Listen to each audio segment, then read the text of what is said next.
Cheryl, can you hear me? No. So we are having There's some like a technical. big delay. Yeah, I think I am having some technical difficulties this morning, and I may not be able to do this. So before we start, we are going to start the way we normally do. Can you hear me? I can. I'm going to have you talk about Clubhouse for me and Yeah. what it is, and then I'm going to come back to you. I'm going to try to switch my internet. Okay. Can you hear me Okay. okay? I hear you perfectly. Okay, fabulous. Good morning, everybody.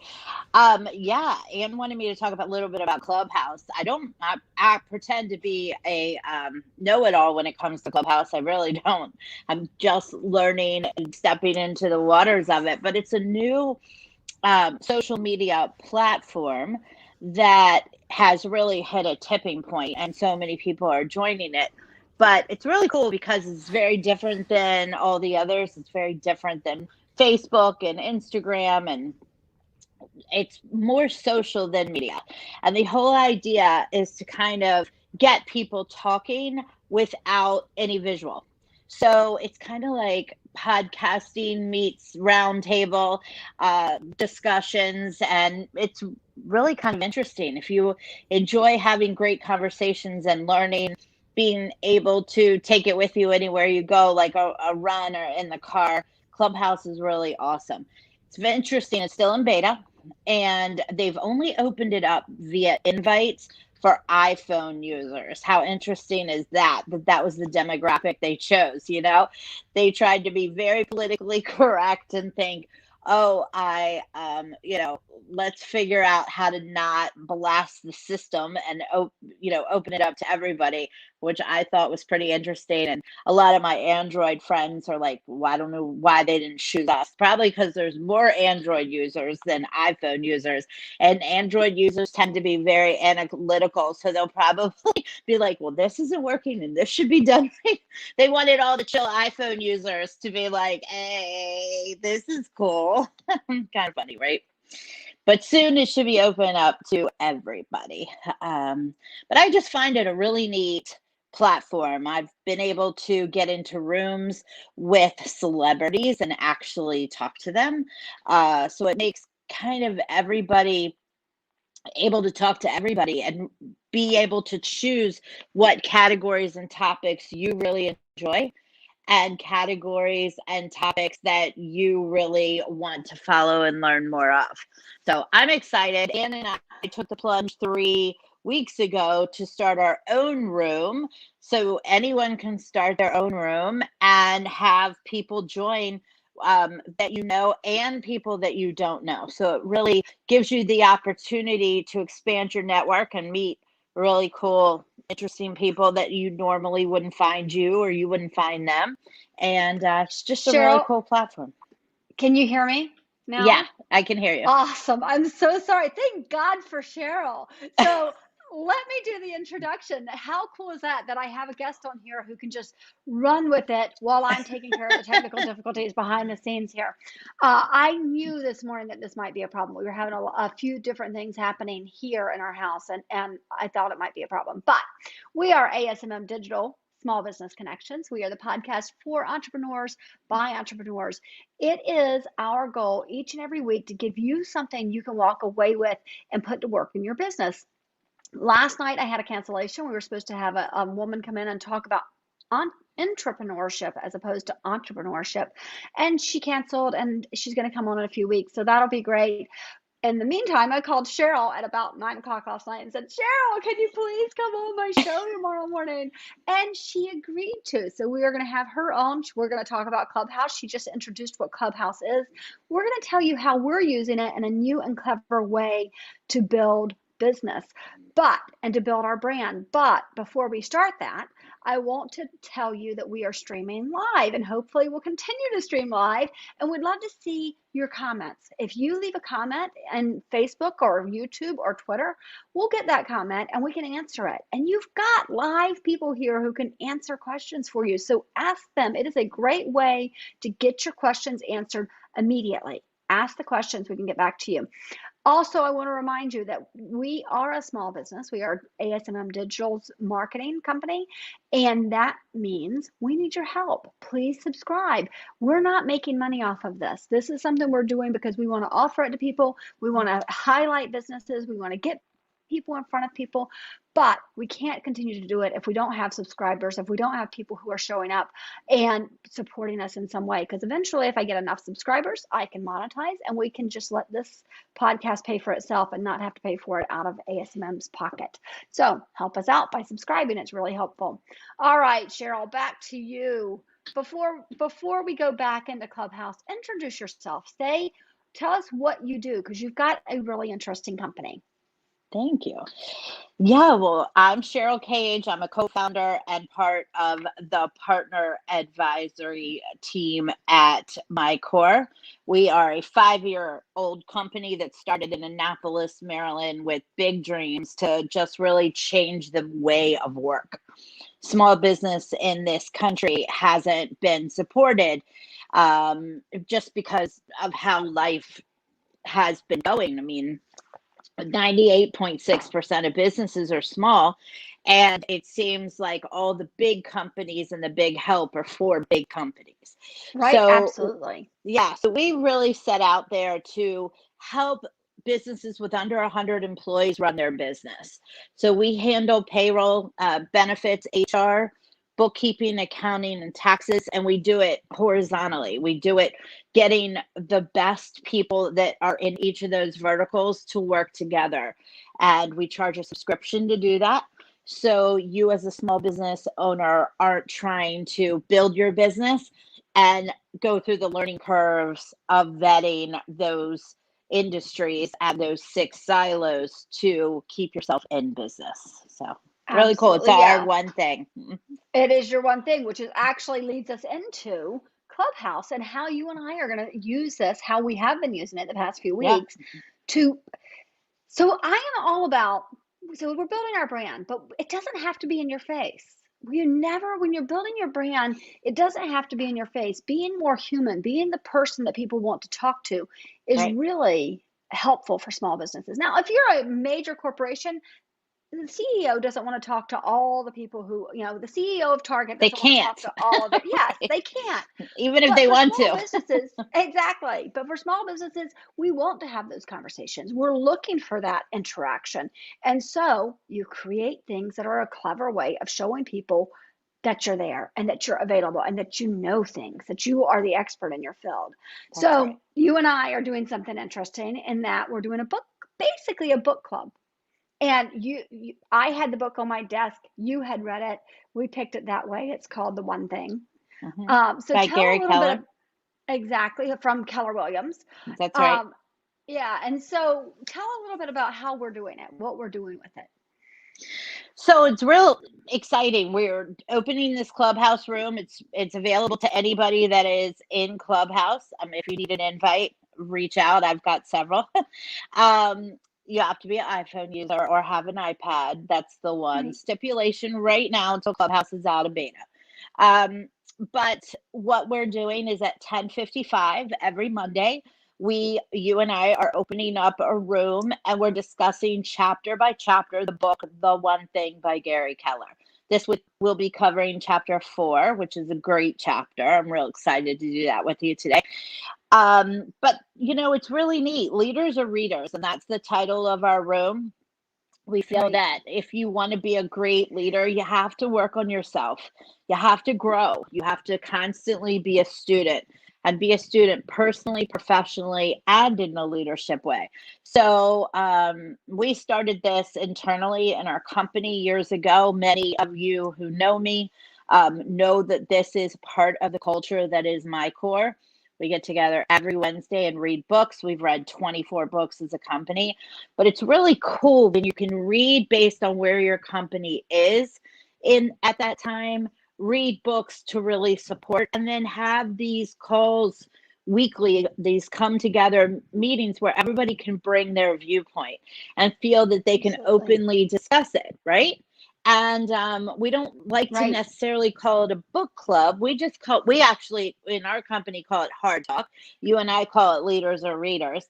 But Right. success is not so hard. Success is actually easy if you think about what we need to do. We need to make phone calls, connect with people, and get them to buy into what the services we can provide for them. That's not really hard, but it's also what's easy to do is easy not to do. That's when it becomes Right. hard. Absolutely. Well, I So, want to go back to the idea of branding and why this is branding. Why does it matter? Right? If we're talking about books, we're talking about a book here. How does that teach anybody anything about our brand? Right? mm, So, my thoughts on it are when we're doing this, we're showing our human side. We're showing that we're not just about, that bottom line. Actually, that's not even our point for the most part. Our point is to help small businesses, other small that's right. businesses. So we're showing them who we are on a much deeper level. We talk That's right. about one of the things you discussed, which I thought was great. You're going to talk about a book later, How to Win Friends and Influence People. But you shared a story about yourself and how, Yeah. as you were reading this book and you were reading it for business, Yeah. you've had this moment where you were like, oh my God, I can use this in my parenting.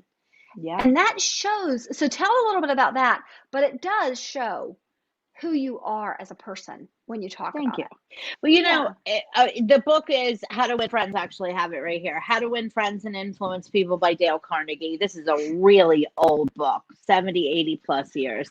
And this book, we believe, is probably the best business book you could ever read. And it was funny because when I brought it up to you, Ann, you were like, I'm not going to read that book. I don't want to influence people I because don't want you to manipulate people. manipulate, right? And that's how you kind of, you interpreted this title. And I thought, manipulate. This book isn't anything about manipulation, but this book is about what is the human condition, right? What Right. are humans are not. We're complex. We're tough sometimes, and in reading this book, which we read every year. So as a company, we've read this book 3 times. We miss a year, but our goal is to read it every year because the book doesn't change, but you change. So every Right. time you show up to the book, you're different. But the first chapter in this book is all about not criticizing, complaining, or condemning other people. Nobody wants that. And, Right. when I was reading that the first time, I remember thinking my son, who's now 16, was probably 11 at the time. And this boy, he would never clean his room. I was constantly screaming at him. He thought his name was probably Damn It, Zave. I'm like, Damn it, Zave. Like, your room's awful. Like, and then when I'm reading this book, Don't Criticize, Condemn, or Complain, and I had to say those 3 words to myself all the time because I was a culprit of it. I mean, I would get mad. People are like, Cheryl, you're so sweet. No, Cheryl cannot be sweet sometimes. And Cheryl's constantly learning how to get sweet. I'm going back to visit that book. But, finally I thought, let me try this out. Okay, I'm going to try it on Xavier. So I remember seeing like literally 6 inches of carpet in his room. And I went over to those 6 inches and I said, you know what, Dave? I'm real proud of this area in your room right here. I can see the floor. It's organized. I'm laughing at myself. It doesn't even make sense. It's literally six Right. inches. And I'm like, but I'm real proud of you. Do you mind if you could maybe give me 6 more inches today? And eventually the room was clean. And I wasn't coming down on him, which made him feel better about himself. So I influenced him to clean his room. It wasn't a manipulation. It was more of I just didn't come at him from a place of criticizing, condemning, or complaining. And it Right. really motivated him to feel better about himself, which then in return, he had a beautiful room and I was proud that, he listened to me. But Right. that There you was a go. big, big lesson. Yeah. So I'm going to go back to the assumption I made about this book, right? There are assumptions we make. And sometimes there are books that we don't read because we're like, either I was reading this morning in I think you're reading it too, the Daily Stoic. No. Are you so the Daily Stoic is a daily meditation, and it Okay. has these different things. But today it talked about the assumptions we make, and one of the assumptions it was talking about specifically is, well, I know everything. I don't really have anything more to learn. But maybe it's not, I don't have anything more to learn, but I don't have anything more to learn in that area. Right. Or maybe it's the assumption like I just made, how to win friends and influence people. Oh, well, that's a book about manipulation, and I don't want to manipulate people. Right. Yeah. And so it's important that we don't do that. It is. I heard this really cool statement once, and it kind of goes along the same line of it. Maybe you'll get it, or maybe you'll think I'm crazy bringing this up, but I'm just compelled to say it now. You know how everyone always wants to become something, and you always say, I want to become better in business. I want to become successful. Right. That's how I've always been. Like, oh, I've got to study. I've got to read the books. I got to have the power. I got to become. Nathan said to me once, the founder of our company and I were having a talk, and he said, that's not what it is at all. It's you have to unbecome. You have to unbecome. And I thought, unbecome? What does that mean? He's like, there are things that you are that if you got rid of, if you unbecame, you would be what you want to be. And for years, I've thought about this. And I caught myself even recently, even within the last week, where I, in the past, would have said something or made a big deal about it or complained about it.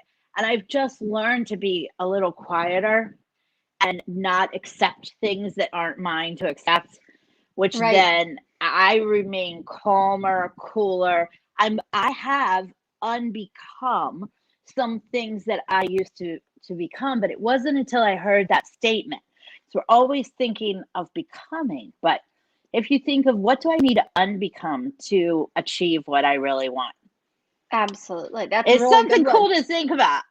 Well, yeah, I am an interrupter. It's something I do, and it's something that drives me crazy. I could unbecome an interrupter, right? And it's funny because I say that I'm an interrupter, and when I say it, the number of people who say, "Oh, me too," Me too. right? So I'm like, "Oh, laughing, going, this is something I should work on." Well, and if you guys tune in at 10:55 on any Monday morning, you will hear Cheryl and I interrupting each other the entire time. But we usually get away with it pretty well. I don't think most people notice. So That's so all funny. right. I want to go back to the continuous learning idea and tell me how you started implementing that in the business. And if you were going to say to people, anybody, hey, can you do this? What would you say? What's the number one tip for them to do that? For what? Bringing For books into your implementing business? the books into their Yeah. business. What would be your number one tip? So, it was Nathan's idea, the founder of our company. It was really his culture, what he knew from past businesses. And, he has always been a reader, and he wanted to bring it into the company. And it was interesting if I go back and I love hard books, like real books. Right, hard copies. Yeah. I love the smell, right? Audio is great. I do audiobooks too, but I have every book that we've read and I keep them right here and I reference them constantly. But for me, it was all about the progression, the choosing of the book. So we started with How to Win Friends and Influence People in January of 2017. And he just wanted to get he wanted the company to not be a company of criticizing and complaining. He wanted a company that everyone was inspired to wake up every morning and spend 80% of their life at. We wanted to have a company where employees weren't coming in and out like a revolving door or feeling like a number. They were feeling like they were really, really part of this family. And we even call ourselves family, we call them MyCore family. And just really have a place to express yourself and like a family grow together. So we went from that book. The second book we read was The Compound Effect, where we learned that everything you did daily compounds, either in a positive or a negative way. After that, we read The Tipping Point, where, businesses can be going along mediocre and then all of a sudden, whoo, there's a tipping point because of something that happened, i.e. Clubhouse. We were just talking about Clubhouse. The minute they made it the scarcity effect where only iPhone users can use, you had to have an invite, that sent Clubhouse into a tipping point where thousands of members joined in one weekend. So my point in all this is know your business, know what you want your employees to feel inspired to do, and rally around finding a great book that meets you where you're at in your business. Right. We read the Extreme Ownership by the Navy SEALs. Do you know, literally from that moment on, people would say, listen, I made a mistake. Let me accept extreme ownership in that, and let's figure out how to fix it and move on. How cool is that? Absolutely. For an entire company. So it's just a matter of where you're at, what you need. There's going to be a good book for it. Yes, exactly. Well, and I want to go to that extreme ownership, because the next thing we're going to talk about is creating loyal employees. And one of the things I tell people is that you have to let go as a business owner. You have to let go a little bit and let your employees take ownership. You have to let them, and that doesn't mean ownership as far as they own the business, but they care about the business. You've got to create that in them, but you cannot create it if you're standing over there going, no, you need to do it this way. You have to do it this way. You give them a task and you say, how do you want to do it? And yes, you'll create processes, but by even in that, if they come back to you and say, hey, you created this process and I don't think this works. Can we do this? Should we do it this way? Yeah, you know, let's figure out why you do it that way. Don't get so stuck in your processes that you don't let them take the ownership. Right. So we've had a lot of conversations about that one, and we have a lot of really great things within our company. I mean, I'm so loyal. I literally have our brand tattooed to our body. So my body, like, I don't know anybody else that does that. I said once to Nathan, I said, do you know what brand in the United States is the most tattooed brand? Do you know, Ann? Do you know what brand? Harley Davidson. Okay, yeah. Okay. It's Harley Davidson. And I said to Nathan, Harley Davidson, 1 million tattoos, MyCore 1. But there you go. You're on the map with Harley, baby. Like, but when you start a company, we started bootstrapping. Like, we didn't have any capital to start our company. It was crazy. And we had a dream bigger than anything I ever seen. We were crazy when we started in our business. We got involved in insurance, this antiquated, old, unsexy industry that people are dying from. And, nobody's going to college and saying, let me get into insurance. And we decided, none of us with any insurance background, that we were going to change the world of industry. It was silly. I'm telling you, if you don't have money, you better have purpose. And your purpose better be great. You want to build a volunteer army, basically. You got to make people feel inspired and that they're out there to really make a purpose, to really feel that they matter. They're not just going to a job. They're part of this. They're part of the change that you're setting out to make. We have we read this really cool book called not cool, wrong words. It's called Measure What Matters. It's up there somewhere. I don't know where it is. Measure What Matters by John Doerr. Sleeper. It's not a fun book, but it's like an Android user book. I know the same thing, actually. Yes. Yeah, you get it. So Measure What Matters is about OKRs, objectives and key results. So we have that culture to it at MyCore, where we take our vision statement and then our mission statement. And our mission statement is what feeds our vision. So your vision statement, what you want for the world, is in 300 years when you're not even here. So the vision for MyCore is that everyone and everything they do lead with who. People are important, and there's always a who to help you. And then your vision, your mission is, what are you going to do about your vision? And our mission is to be the world's most employee-centric company. Are we there yet? No. It's our North Star. It's somewhere we aspire to be every day. But I love that is, a North Star. Right. Then what's cool is we have software called Lattice that measures it. So once we have our mission statement, then we bring it down to a company level. So what is our goal for this year to aim towards our mission statement? And then you break that down into your team and then individual. So we're left on our own recognizance to go do what we need to do within our day, but we come together once a week, meeting with a manager to measure what matters. To say, Right. I want to make 50 phone calls in a week. I want to, reach out to these people. I want to set this up. I want to plan this event. And it helps us really stay in line with those goals going all the way up to our vision and where we want to see the world. So I think Awesome. having those systems really creates the loyal employees to say, do what you want. We trust you. But at the same time, let's come back together and see what's working and what's not. Absolutely. And if you want to if you doubt that it matters to have loyal employees, you're missing the boat. Because if you Yep. go back and you look at, and you have heard me talk about these books over and over again, you look at Phil Knight of Nike, and his first employees made hardly anything. One of them, I think, paid to work there, Oh, yeah.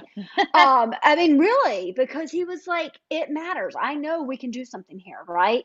And so many of them, Apple, and when you look at Walt Disney and then first employees there, and as you go through and you look at these companies, every single time you look, there are those first people who started, and they started for practically nothing, and then they stuck with you because they believed in you.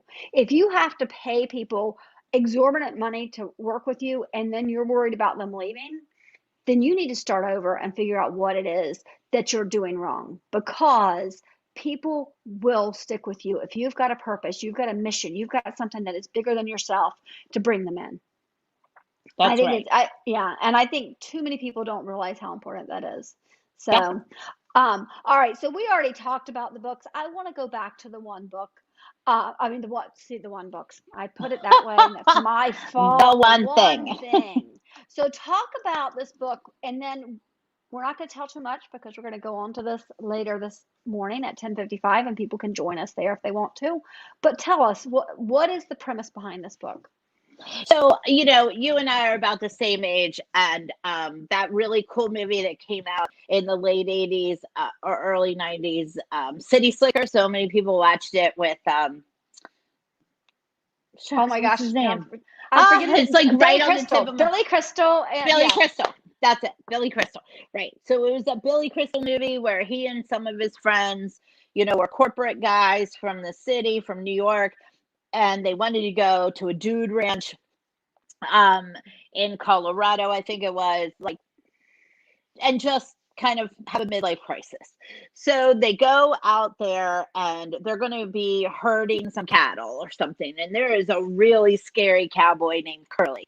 And the herd ends up coming apart, and Curly has to go get some cows. I'm telling this so badly. no, you're doing a But great Billy job. Crystal decides to go off with him, and he's scared to death. Everyone's like, "You gonna be okay with this He's scary gonna murder cowboy?" you out there. No, he's gonna kill you. And they're joking. Billy Crystal, the comedian, so they're joking about it. And he's walking the trail, and he says to Curly, he says, "So you're a pretty worldly looking kind of guy, so you must know what the meaning of life is." And Curly responds, puts his finger up and says, "It's this one thing. And it's up to you to go figure out what the one thing is." And I can remember, years later, people would say, "So what's the meaning of life?" And I'd say, "Oh, it's the one thing. It's this one thing." People that had seen the movie, which was really popular, would laugh, but now nobody gets that joke. But Gary Keller set out to write a book, and he even references the movie in the beginning of the book. And it's about finding your one thing, and be it your one thing in business, like I've already said, like it's our one thing to help Right. small businesses run their business, to what is your one thing in the day that you need to do. Today, we're going to discuss chapter 4, and it talks about to-do lists versus success lists. and it says when you put a to-do list, you're like, could do, could do, could do, could do, could do, should do, should do, could do, should do. Success is all about should do, should do, should do. Like, don't get things narrowed down to what is the most important thing, the one thing you could do today that makes you tonight go to bed and feel like, oh, I'm accomplished.